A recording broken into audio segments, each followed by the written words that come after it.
할렐루야. 2024년 10월 23일 수요일 아침입니다. 지난밤보다 잘 주무셨나요? 계속되는 통독의 말씀, 오늘 마가복음 13장 14장입니다. 13장 14장 잘 읽어나가시길 바랍니다. 그 중에 13장 미래를 준비하는 신앙, 오늘 이 아침 함께 나누고자 합니다. 제가 어릴 적 한국에서 제일 높은 건물은 63빌딩이었어요. 와, 그때 굉장했죠. 지금은 아마도 말도 많고 탈도 많았던 롯데월드 타워가 아닐까 생각이 됩니다. 높이가 555m라고 해요. 미국에서 현재 제일 높은 빌딩은 스카이스크래퍼라고 하죠. 마천루라고 하는데, 뉴욕의 월드 트레이드 센터, 세계무역센터가 미국에서 가장 높았던 마천루였는데, 9.11 테러 이후에 다시 세워진 원 월드 트레이드 센터가 이제 1792피트 546m 정도로 제일 높다고 합니다. 그러고 보니까 어떻게 해요? 한국의 롯데월드타워가 9m가 더 높은 것 같네요. 그럼 세계적으로는 어떤 곳에, 어떤 빌딩이 제일 높을까요? 두바이에 있는 부르즈 두바이라는 한국 건설회사 삼성물산이 지은 빌딩이 가장 높습니다.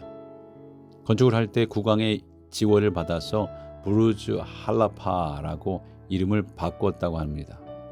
높이가 무려 2722, 829.8m, 163층이라고 해요. 와, 이 바벨탑을 연상케 합니다. 이런 높은 건물들은 인류의 문명과 지혜를 드러내는 유산물입니다. 물론 인류의 문명이 영원하지 않다라는 역사를 보기도 합니다. 거의 문명의 발달이 인간의 타락과 연관이 되기도 하죠. 그 대표적인 건물은 로마의 콜로세움입니다. 로마의 콜로세움은 AD 기원 후 80년 티투스 황제가 준공을 했어요. 콜로세움은 4층으로 되어 있고 수만 명을 수용할 수 있는 현대적인 계단식 관람석까지 있습니다. 개장을 하면서 행사 잔치를 100일이나 했고 5천 마리의 맹수를 풀어놓고 무술에 뛰어난 자들과 싸우게 하면서 유흥을 즐겼어요. 하지만 영원할 것만 같았던 콜로세움은 지금 그 흔적만 남았죠. 콜로세움의 잔해입니다. 요즘은 관광하는 사람 통해서 그 유적지를 돌아보면서 야, 대단했구나, 웅장했구나 사진을 찍고 오기도 하죠. 성지순례 이스라엘을 가보니까 예루살렘 성전도 어마어마했습니다. 누가 보아도 아름답고 웅장한 면모를 자랑하는 건축물이 아닐 수 없습니다. 그런 것을 자랑하려고 그렇게 만들었는지도 모르죠. 솔로몬의 통곡의 벽을 보면 입이 벌어집니다. 물론 성전의 일부가 이슬람 사원으로 바뀌어서 안타까움은 있었습니다. 테러가 자주 일어나니까 경계를 서는 군인들이 많이 보여 불안하기도 했어요. 지금 엄청 전쟁으로 정신이 없죠. 하지만 엄청난 돌들로 쌓고 금으로 덮여진 이 성전돔은 역시 웅장하다, 굉장한 건축이구나 라는 생각을 하게 만듭니다. 오늘 말씀 1절에 제자 중 하나가 그 성전을 가리키며 예수님의 생각을 물었습니다. 예수님도 성전이 크고 웅장하다는 것을 인정하셨죠. 그러나 2절에 보면 바로 큰 건물인 거 아는데 돌 하나도 돌 위에 남지 않고 다 무너뜨려지리라 라고 말씀을 하셨죠. 성전의 기능을 다하지 못하면 그 끝을 보게 되는 것을 배우게 됩니다. 그리고 인간의 손으로 짓지 않은 새로운 성전을 메시아가 세우실 것이다 라고 12장에서 우리가 보았죠. 너희가 성경의 건축자들의 버린 돌이 모퉁이의 머릿돌이 되었나니 이것이 주 메시아를 말미암아 된 것이요 우리 눈에 기이하도다 함을 읽어보지도 못하였느냐 하시니라. 이게 마가복음 12장 10절 11절의 말씀이에요. 다시 새로운 성전을 예수 그리스도께서 세우실 것이다 라고 말씀하셨습니다. 예수님으로 인해 교회가 세워지는 거죠. 예수님의 피값으로 세워지는 겁니다. 영원하지 않은 것은 무너지고 하나님에 의해 세워지는 겁니다.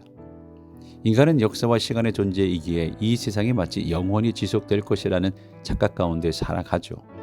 한때는 코로나 때문에 이게 세상이 어떻게 되나, 또 다시 창궐 하다 보니까 이 코로나가 계속되는 것 같이 두려움과 걱정이 있기도 했습니다. 하지만 성경은 이 세상이 영원하지 않다는 점을 강조합니다. 이 세상이 영원하지 않음을 깨달을 때 우리는 영원한 삶을 위해 어떻게 살아야 하는지 생각하게 됩니다. 그러므로 형제들아, 더욱 힘써 너희 부르심과 택하심을 굳게 하라. 너희가 이것을 행한즉 언제든지 실족하지 아니하리라. 이같이 하면 우리 주 곧 구주 예수 그리스도의 영원한 나라에 들어감을 넉넉히 너희에게 주시리라. 베드로후서 1장 10절 11절 말씀이죠. 하나님의 백성은 영원한 하나님의 나라를 추구하며 살아야 합니다. 영원을 준비하는 지혜로운 삶이 우리에게 있기를 간절히 기도합니다. 또한 성전이 무너질 것을 예언하신 예수님은 이어서 인류의 재난의 징조에 대해 말씀을 8절에서 하셨어요. 많은 사람들이 자신이 메시아임을 자칭해 사람들을 미혹하는 것을 6절에 보게 되죠. 또 난리의 소문들과 함께 전쟁이 일어나며 지진과 기근과 같은 자연재해가 일어나는 것 또한 8절에 나옵니다. 사람들은 그리스도인을 핍박하고 죽일 겁니다. 9절 13절에 그러나 복음은 만국에 전파될 것이다 라고 10절에 얘기하고 있죠. 그렇다면 앞으로를 어떻게 준비해야 할까? 첫째, 5절에 미혹을 주의해야 합니다. 영적 분별력을 가지고 진리의 말씀 위에 신앙을 견고히 해야 합니다. 말씀에 닻을 내린 사람은 미혹에 빠지지 않습니다. 반석이신 예수 그리스도와 말씀을 기초로 한 신앙은 환난의 때에 무너지지 않습니다. 두 번째로 9절에 스스로 조심해야 합니다. 미혹과 핍박, 환난이라는 사건 사고들이 있어도 다른 누가 해줄 수 있는 것이 아니라 예수님이 나의 구주이심을 믿고 스스로 조심해야 하죠. 세 번째로 13절에 끝까지 견뎌야 합니다. 강한 자가 끝까지 견디는 것이 아니라 끝까지 견딘 자가 강한 자인 것을 코로나 시절에 저는 많이 외쳤던 것 같아요. 그런 것처럼 강한 자가 끝까지 견디는 것이 아니라 끝까지 견딘 자가 강한 자입니다. 믿음으로 끝까지 인내할 수 있을 때 육으로나 영으로나 구원의 역사를 경험하게 될 줄로 믿습니다. 예수님이 부탁한 구원에 이르는 인내는 무조건 참는 것이 아닙니다. 소망을 위해 참고 견디는 겁니다. 예수님께서 우리를 이 지역으로 부르신 것은, 미네소타로 부르신 것은 목적이 있으셔서 그런 거예요. 아직도 여전히 구원의 소망이 있기 때문입니다. 이 지역을 위해, 영혼들을 위해, 우리 자신과 가족을 위해, 교회를 위해 그 부르심의 소망을 가지고 견디어 사명 감당하는 삶의 현장 속에서 위로하시는 성령의 위로하심을 경험하는 우리 저와 여러분 되시기를 간절히 축원합니다. 우리 서로 기도해 주면서 이 하루를 출발할 때에 우리의 죄악을, 우리 속을 들여다보며 주변에 어렵고 힘든 이들, 영적인, 육신적인, 경제적인, 신분적인, 가정적인 환호와 근심과 걱정에 계신 분들 위해서 기도해 주시고, 믿지 않는 영혼을 위해, 대신자를 위해서 함께 기도해 주시기 바랍니다.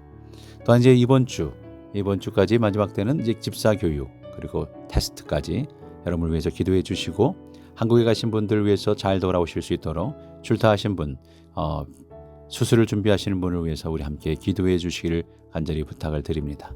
우리 함께 기도하겠습니다.